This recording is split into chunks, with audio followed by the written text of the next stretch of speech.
آگے بڑھیں اور آپ کو بتائیں، فوج کے ساتھ بہترین تعلقات قائم نہ رکھنا بے وقوفی ہوگی۔ بانی پی ٹی آئی کہتے ہیں مذاکرات انہی سے سود مند ہوں گے جن کے پاس طاقت ہے۔ موجودہ اتحادی حکومت عوام کی نمائندہ نہیں۔ غیر ملکی خبر ایجنسی سے انٹرویو میں بانی پی ٹی آئی نے 8 فروری کے الیکشن کو پاکستانی تاریخ کے سب سے زیادہ دھاندلی زدہ انتخابات قرار دیتے ہوئے کہا، وزیراعظم شہباز شریف کی کٹ پتلی حکومت کو عوام کا اعتماد حاصل نہیں، اس سے مذاکرات کا کوئی فائدہ نہیں۔ یہ لوگ 8 فروری کو الیکشن چوری کر کے اقتدار میں آئے، جن کے پاس طاقت ہے، مذاکرات انہی سے سود مند ہوں گے۔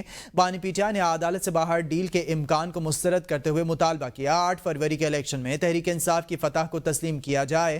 انہوں نے پاکستان کی جغرافیائی پوزیشن اور نجی شعبے میں اہم کردار کا حوالہ دیتے ہوئے کہا، اسٹیبلشمنٹ سے اچھے تعلقات قائم نہ رکھنا بے وقوفی ہوگی۔ ہمیں اپنی مسلح افواج اور جوانوں پر فخر ہے، کبھی فوج کو بطور ادارہ تنقید کا نشانہ نہیں بنایا، مخصوص افراد پر تنقید کی، چند افراد کی غلطیوں کا ذمہ دار پورے ادارے کو قرار نہیں دیا جا سکتا۔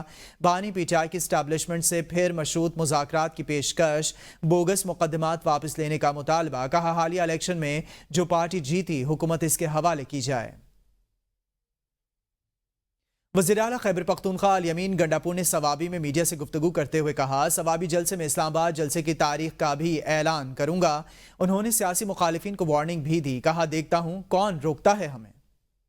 آگے جلسے کا بھی انشاءاللہ اعلان کروں گا، تاریخ کا اعلان کروں گا، اور پھر ہم دیکھتے ہیں کہ ہمیں کون روکتا ہے یا کون ہمیں روک سکتا ہے جلسہ کرنے سے اسلام آباد کے اندر۔ تو پھر دودھ کا دودھ پانی کا پانی ہوگا، تو اس لیے بہتر ہے کہ اپنا رویہ ٹھیک کر لیں۔ میری اداروں سے اور عدالتوں سے ریکویسٹ ہے کہ جس طریقے سے بار بار عدالتیں بھی کہہ رہی ہیں، جج صاحبان بھی کہہ رہے ہیں کہ ان پہ پریشر ہے، وہ بتائیں پریشر کس کا ہے، اور پریشر وہ نہ لیں، قوم ان کے ساتھ ہے، ہم ان کے ساتھ ہیں۔ سینیٹر عرفان صدیقی نے کہا کہ مخصوص نشستوں پر سپریم کورٹ کا اکثریتی فیصلہ آئین سے متصادم اور متنازع ہے۔ 2 ججز کا اختلافی نوٹ، بار کونسل کی قرارداد، آئینی ماہرین کی رائے کو ملا کر دیکھا جائے۔ عرفان صدیقی نے کہا پشاور ہائی کورٹ کے 5 رکنی بینچ کے متفقہ فیصلے سے ملا کر دیکھا جائے۔ 12 جولائی کا 8 ججز کا فیصلہ آئین و قانون کی شقوں سے متصادم ہے۔ حکومت ہوش کے ناخن لے، ہم نے 7 نکاتی ایجنڈا رکھا ہے، اس سے پیچھے نہیں ہٹیں گے۔ امیر جماعت اسلامی حافظ نعیم الرحمان کہتے ہیں وزیراعظم بجلی کے بل کم کریں، اسی میں ان کی نجات ہے۔ یہ نہ ہو آپ کی حکومت چلی جائے، سارا بوجھ تنخواہ دار طبقہ اٹھائے، ایسا نہیں چلے گا۔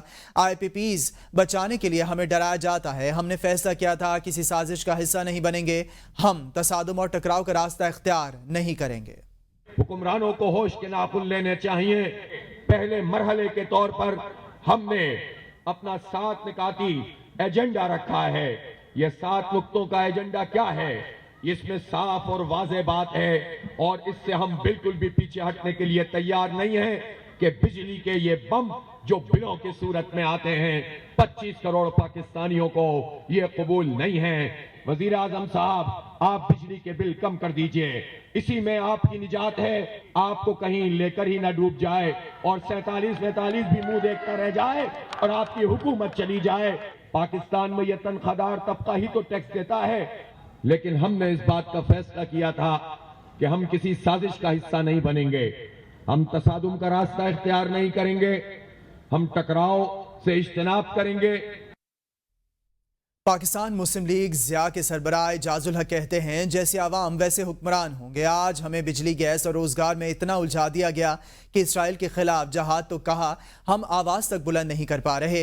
اعجاز الحق نے کہا کہ اب بھی وقت ہے کہ تمام تر ذاتی اختلافات کو ختم کر کے ملک و قوم کا سوچیں۔ اگر دوبارہ الیکشن مانگا گیا تو سلیکشن ہو جائے گی، الیکشن نہیں ہوگا۔